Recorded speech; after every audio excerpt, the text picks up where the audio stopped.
Manas prioritātes, protams, ir, kā es arī inaugurācijas runā minēju, drošības jautājumi no dažādiem aspektiem. Pirmām kārtām iekšējā ārējā drošība. Un tas pamatlieta, par ko es esmu gatavs iestāties, tas pirmām kārtām ir nodrošināt to, lai Latvijas aizsardzībai tiktu atvēlēti 2% no iekšzemes koprodukta, un tas līdz 18. gadam ir jāizdara. Un uz to arī mērķtiecīgi notiek darbs, izdarot zināmā mērā arī spiedienu no savas puses uz budžeta veidošanas procesu, bet lai tiešām būtu šis progress un pašreizajā brīdī iezīmējas 1,4%, ka varētu tikt novirzīts. Otrām kārtām tas ir NATO klātbūtnes palielināšana reģionā, tā skaitā arī Latvijā. Un, ja mums ir budžets, tad mums arī ir atbilstoša infrastruktūra, lai mēs varētu uzņemt papildus mūsu sabiedrotos. Un tas ir ļoti svarīgi šīs drošības nostiprināšanai reģionā, atturēšanas efekta nodrošināšanai reģionā. Un tāpēc tas jāskatās kompleksi. Plus no iekšējās drošības man ir visvairāk uztrauc tieši robežas jautājums, gan no militāriem aspektiem, gan no bēgļu pārvietošanās aspektiem. Mūsu robeža ir jāstiprina, un tam jābūt valstī vienam no prioritāriem drošības pasākumiem. Otrs bloks, protams, ir šī ekonomiskā drošība, jo, ja mēs esam droši no militārā aspekta un mums nekas nedraud, tad ir pamats arī attīstīties ekonomiski. Un tas savukārt iekļauj sevi ļoti daudzus jautājumus, ko es arī minēju savā inaugurācijas runā. Tas pirmkārtām jāmēģina nodrošināt stabila nodokļu politika valstī. Un tas ir svarīgi uzņēmējiem, lai viņi varētu ilgtermiņā plānot investīcijas, gan mūsējie pašmāju uzņēmēji, gan ārvalstu investori. Ja ir šī stabilitāte, tad, protams, investīcijas, darba vietu attīstība, labi apmaksātas darba vietas, tas rada šo mums ekonomisko stabilitāti, kas savukārt noved pie trešā bloka sociālā drošība, jo tad mums ir labas algas, mēs varam maksāt labākas pensijas, mēs varam maksāt lielākus pabalstus, teiksim, lai vairāk bērni dzimtu pie mums Latvijā. Jā, tā kā tad mums ir arī naudas kopums, ko mēs varam veltīt sociālām vajadzībām. Tā kā tas darbs arī tādā plāksnē es plānoju savas prezidentūras laikā arī virzīt. Jā, teiksim, uzsvars ir šī militārā drošība plus iekšējā, jā, un tad skatīties ekonomisko un sociālo. Es varu sākt ar to militāro drošību. Jūs esat valdībā 2002. gada. 14. gadā jūs sākāt kā aizsardzības ministrs. Jūs esat piedalījies dažādās sēdēs, slēgtajās, neslēgtajās.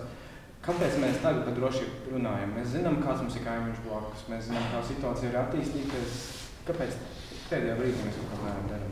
To mēs darām pēdējā brīdī, tāpēc, ka gan mēs, gan kopumā Baltijas valstis, gan arī Eiropas Savienība un visa pasaule uzskatīja, ka Krievija tas ir mūsu partneris, ekonomiskais partneris, un mums jāveido normālas partnerattiecības ar šo valsti. Viņa bāzēta uz to, ka ir nepieciešama gāze un nafta, jo īpaši Eiropā, un mēs esam uzsēdušies Eiropā uz Krievijas gāzes un naftas injekcijas, un, diemžēl, bez tā mēs pašreizajā brīdī izdzīvot nevar. Tā skaitā arī Latvijā mēs esam 100% atkarīgi no Krievijas gāzes, un tāpēc mums ir jāveic tirgus atvēršana pilnībā. Bet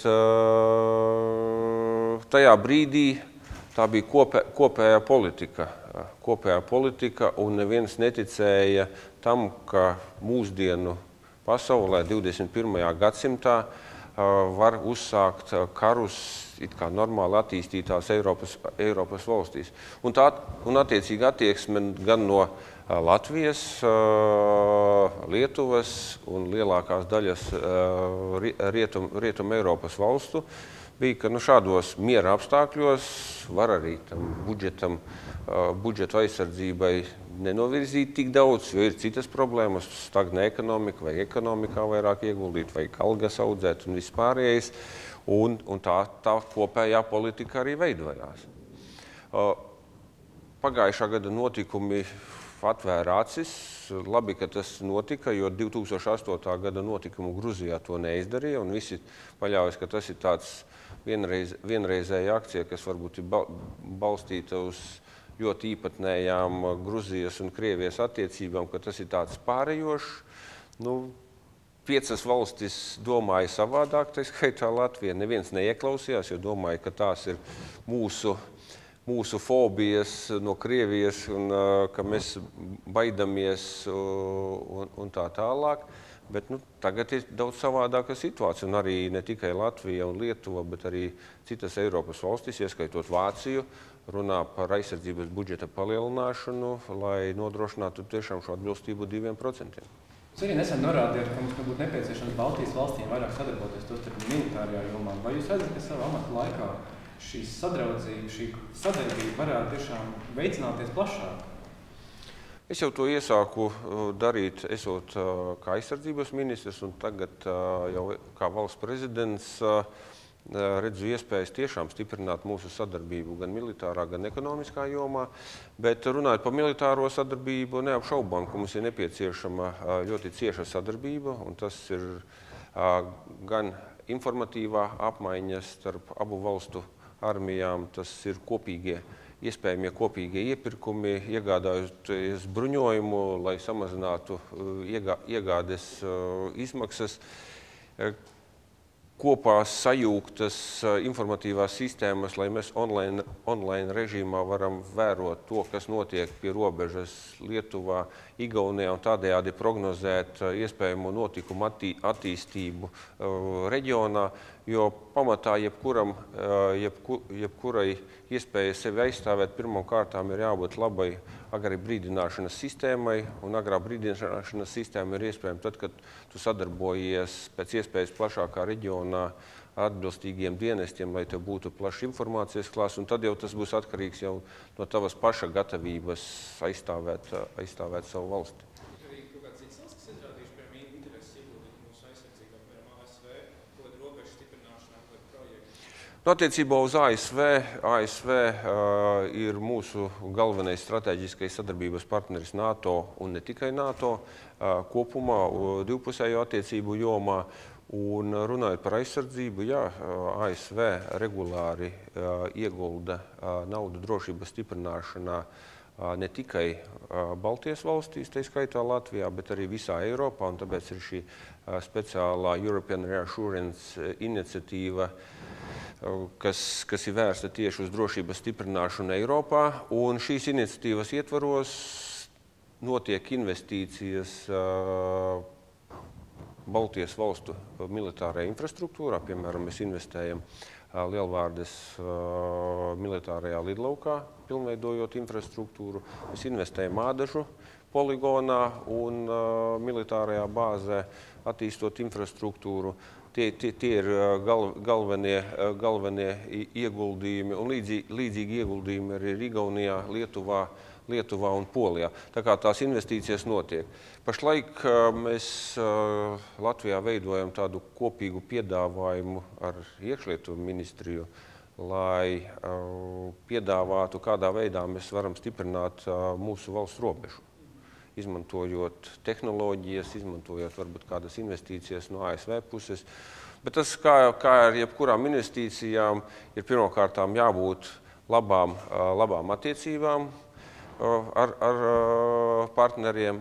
Otrām kārtām pašiem ir jābūt uzticamiem partneriem, jo vienmēr, skatoties, vai tu esi gatavs ieguldīt kādā citā valstī, šajā gadījumā, Latvijā, militārā jomā kādas investīcijas, jāskatās pretī, vai Latvija ir gatava to darīt. Un mēs tagad veicam tiešām lielus soļus, parādot to, ka Latvija tiešām ir gatava investēt aizsardzībā, un tas arī dod šos pozitīvos efektus, kā arī citas valstis ASV un varbūt Eiropas valstis būs gatavas vai gatavākas ieguldīt šeit, sūtīt arī karavīrus vairāk uz mūsu reģionu.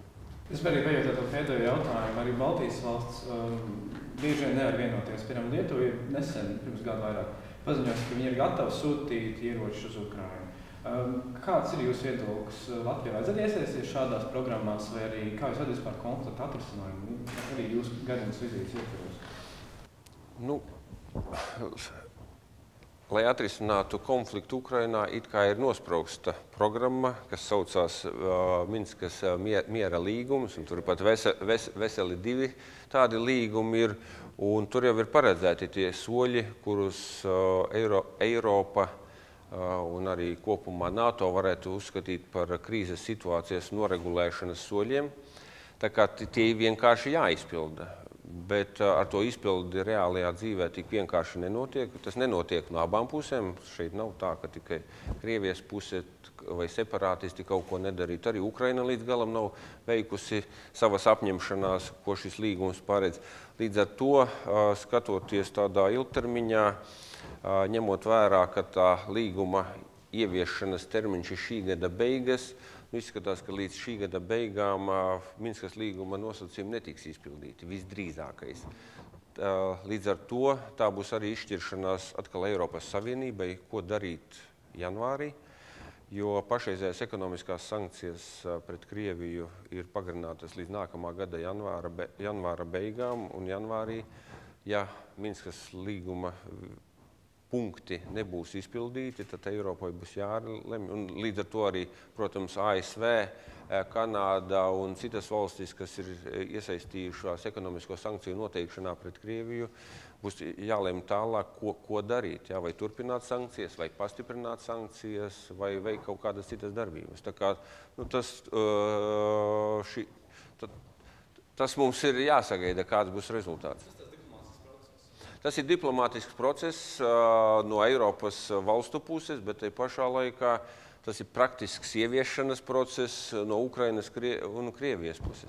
Runājot par diplomātiju, vai līdzinājā, piemēram, Latvijas diplomātijā, ārpolitikā ir tāda aizstāv mūsu intereses un arī Eiropas Savienības intereses? Kaut ko aktīvāk mums vajadzētu darīt, aktīvāk iesaistīties? Manuprāt, vienmēr mums ir jābūt aktīviem dažādu lēmumu pieņemšanā, vai tas ir NATO, vai tas būtu Eiropas Savienība, jo tikai aktīvi aizstāvot savu pozīciju, aktīvi aizstāvot savas nacionālās intereses, ir iespējams panākt varbūt pozitīvus risinājumus kādā jautājumā. Tā kā es uzskatu, ka Latvijas valstī neapšaubāmi ir vēl pietiekami lielas iespējas uzlabot savu interešu aizstāvību Briselē. Un droši vien mums varbūt jāmācās no daudzām citām valstīm būt arī mazliet uzstājīgākiem uz savām prasībām, jo tas pats piemērs, kas tad ir attiecībā uz ekonomisko sankciju rezultātā radušamies zaudējumiem mūsu uzņēmumiem, tur jābūt ir stingrai valsts pozīcijai, ka, diemžēl, mēs esam ierauti šajā mutulī. Mēs neesam, neviena Eiropas Savienības valsts nav pie tā vainīga, bet tā situācija Eiropā tā ir izveidojusies, un mēs no ekonomiskām sankcijām ciešam zaudējumus, mums cieš vairākas nozares zaudējumus. Līdz ar to ir jāatrod šie līdzsvarojošie, balansējošie mehānismi, tā skaitā finansiālie, lai vismaz īstermiņā mūsu uzņēmumi varētu pārdzīvot šo situāciju, un lai viņi nenogrimtu un nebankrotētu. Tā kā šeit jābūt šai solidaritātei un, protams, mūsu valsts augstākai vadībai uz to ir jāuzstāj, ka šī ir reāla krīzes situācija Latvijā atsevišķām nozarēm un ir jāpanāk atbalsts piena nozarei, zivrūpniecības nozarei.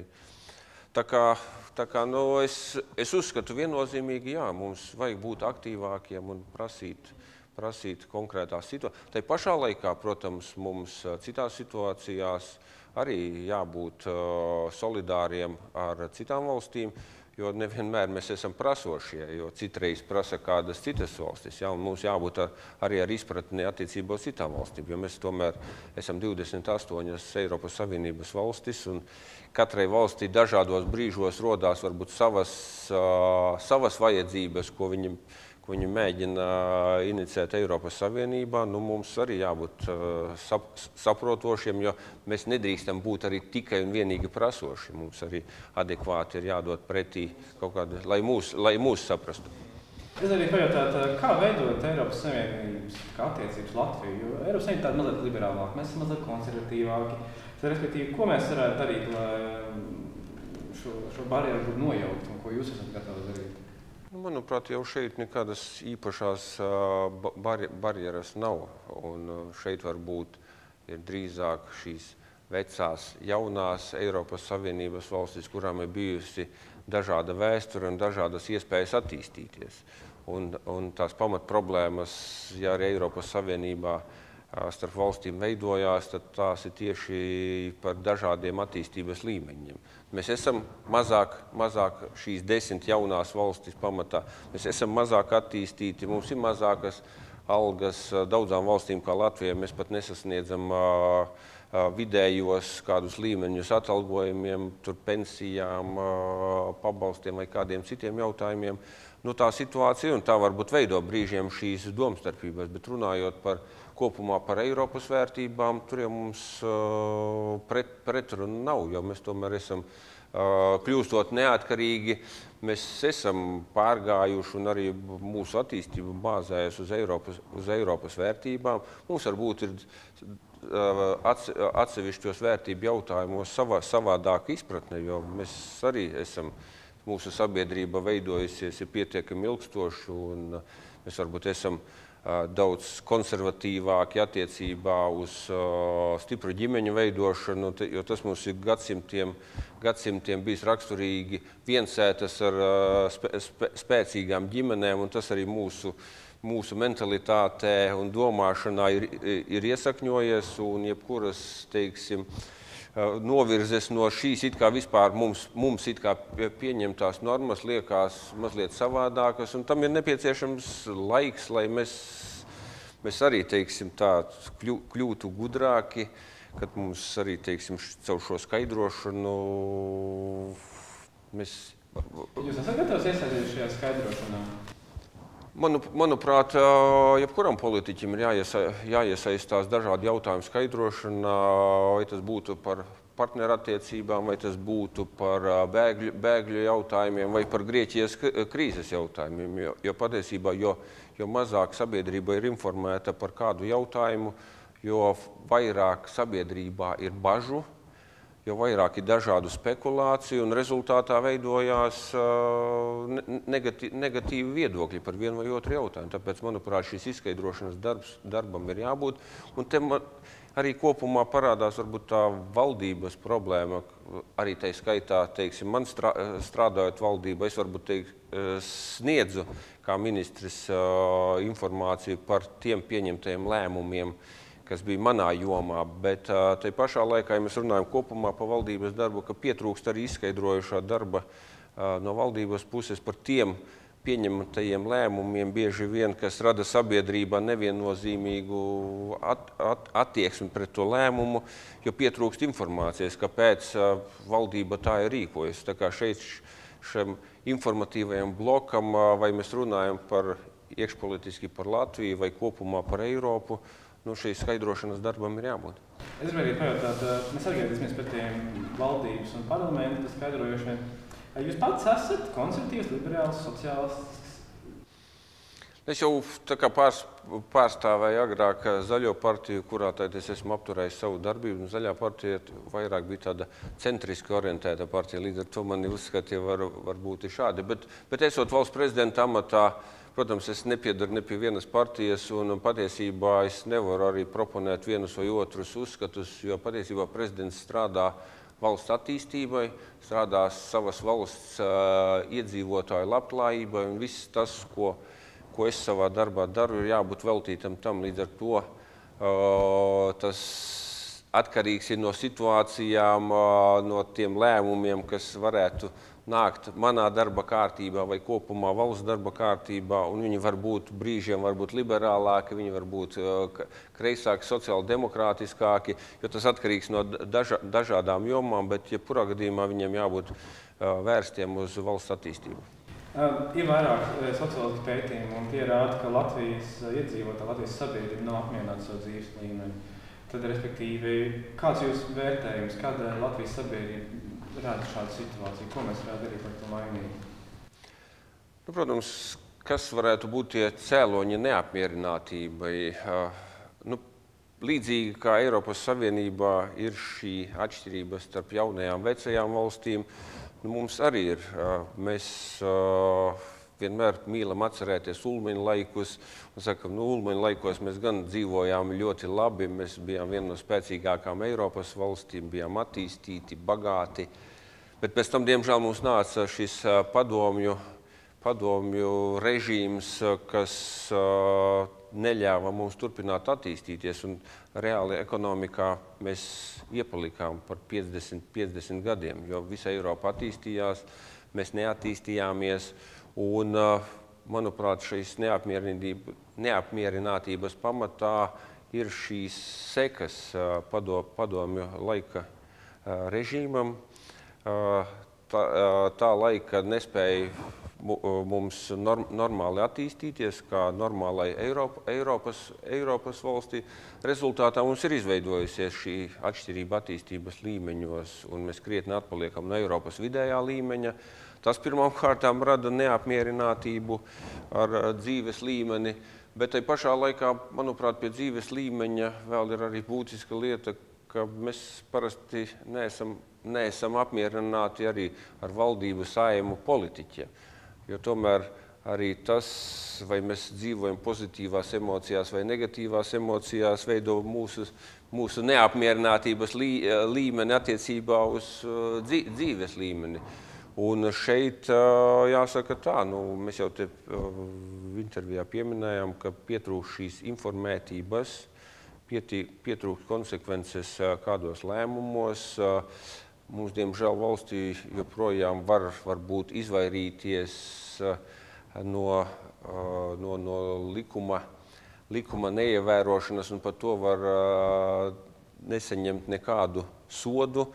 Tā kā mums jābūt šai sodu neizbēgamībai un tā tālāk. Un tas kopumā rada fonu, ka iedzīvotāji nav apmierināti ar valsti un tā tālāk, un tas arī tā multiplē. Ko darīt? Pirmām kārtām, manuprāt, ir,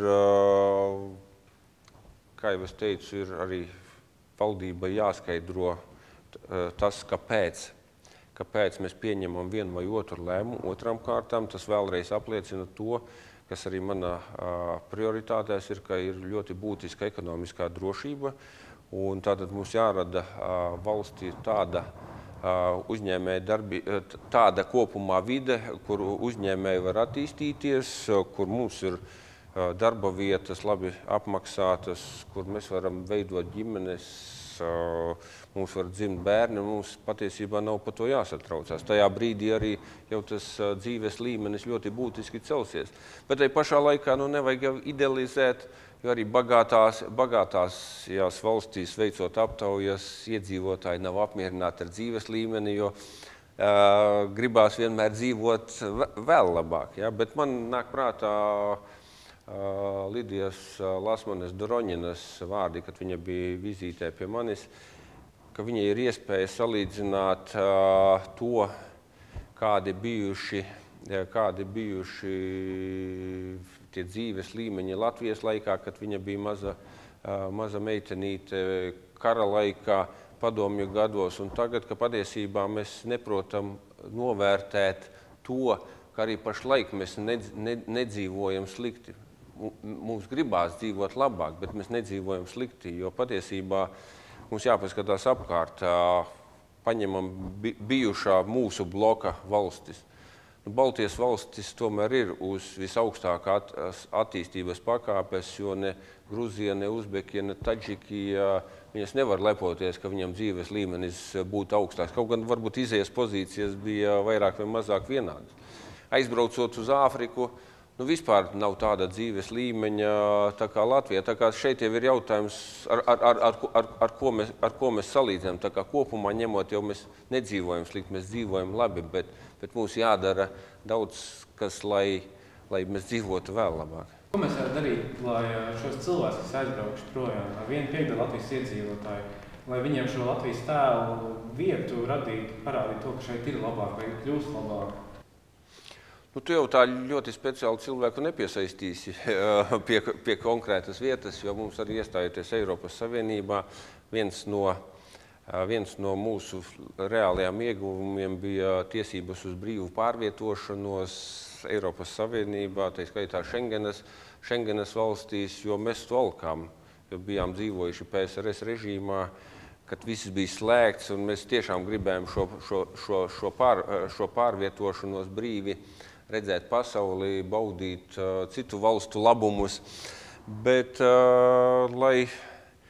lai atgrieztos šie cilvēki vismaz daļa atpakaļ, nu šeit tomēr mums atkal jāatgriežās pie šīs ekonomiskās drošības, jo kamēr mums Latvijā nebūs konkurētspējīgas, normālas, labi apmaksātas algas, tikmēr mums būs grūti aicināt atpakaļ cilvēkus. Un tāpēc mums ir jārada šie priekšnosacījumi uzņēmējdarbības attīstībai, maksimāli likvidējot šķēršļus uzņēmējdarbībai, investējot, radot iespējas piesaistīt Eiropas fondu naudu, privāta investīcija naudu, lai tiešām šīs darba vietas veidoja. Jo tajā brīdī, kad mums būs konkurētspējīgas algas, tad jau cilvēki paši redzēs, jo viņi jau nav, lielākā daļa jau nav aizbraukuši tur ideoloģisku motīvu vadīt, viņi ir aizbraukuši ekonomisku motīvu vadīti tieši mūsu krīzes gados 2008. 10. gads, kad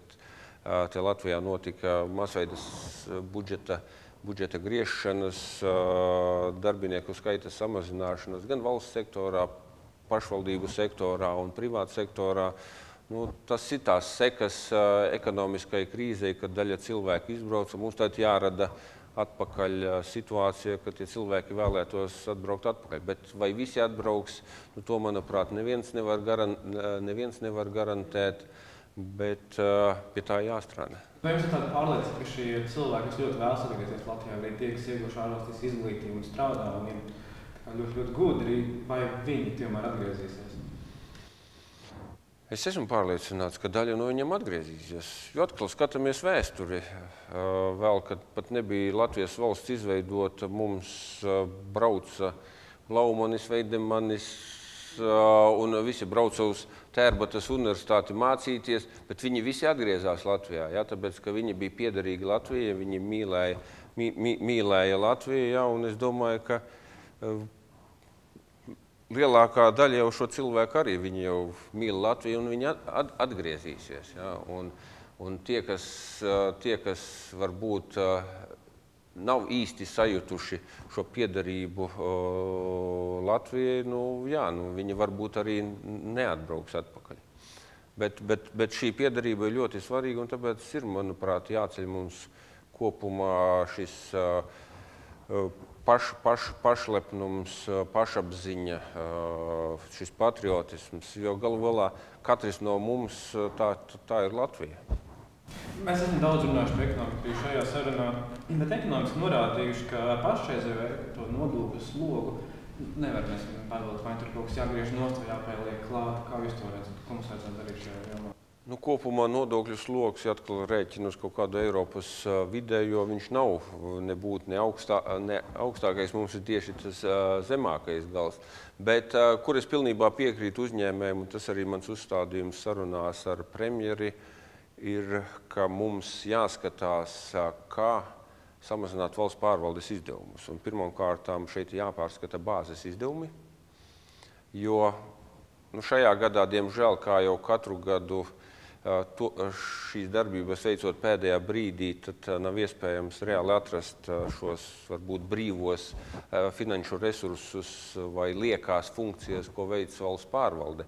Un tāpēc mana vienošanās ir ar premjeri, ka paralēli šim budžeta veidošanas procesam tomēr mēs paredzam, ka uz nākamo budžeta veidošanas procesu visu šo laika periodu strādā augsta līmeņa darba grupa, kas iet ļoti rūpīgi cauri visu ministriju bāzes izdevumiem, izvērtē funkcijas, ko ministrijas veic, un nāk ar priekšlikumiem uz valdību, lai pieņemtu lēmumu, kuras ir tās lietas, no kā valsts var atteikties, kuras vairs nav jādara un kuras ir šīs liekās funkcijas, plus kuri tie izdevumi, ko var iekonomēt. Jo to, ka ir daudz šo brīvo līdzekļu, to mēs redzam no valsts kontroles pārbaudēm, kur tiek pārskaitītas lielas summas avansā jau it kā nākamā gada maksājumiem, tiek pirkti bezjēdzīgi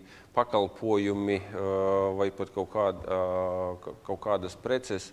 Tā kā mēs redzam, tā dzīve rāda, ka ir šīs iespējas iekonomēt, un, manuprāt, tur ir vairāki desmiti miljoni, ko var iekonomēt. Un uzņēmēji pat pieļauj, ka ir iespējams, un Latvijas banka pieļauj, ka iespējams pat līdz 100 miljoniem vai pat vairāk var dabūt no bāzes izdevumi.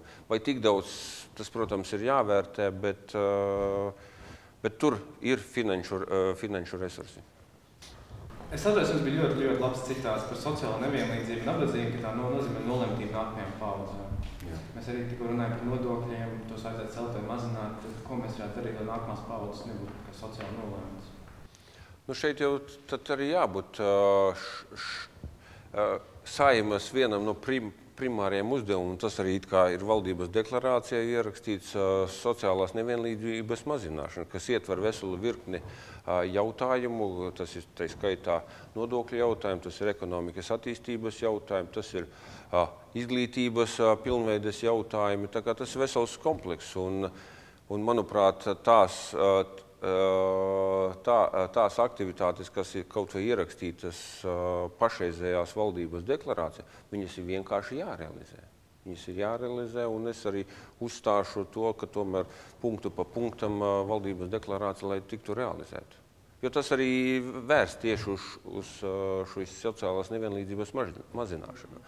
Un arī skatoties par Eiropas fondu ieguldījumiem, ir arī jāskatās, ka jābūt šim reģionāliem pārklājumam, ka nauda nekoncentrējās tikai un vienīgi lielajās pilsētās, bet ka nauda nonāk arī uz mazākām pilsētām, mazākām pašvaldībām, lai cilvēki, kas tur dzīvo, arī reāli sajūt kaut kādus ieguldījumus, gan infrastruktūrā, gan ceļos, jo tas jau uzreiz mazina šīs reģiona atšķirības, un tas arī rada pievilcīgāku vidi, ka cilvēki jau negribēs braukt projām. Tas ir pievilcīgāka vidi arī uzņēmējiem.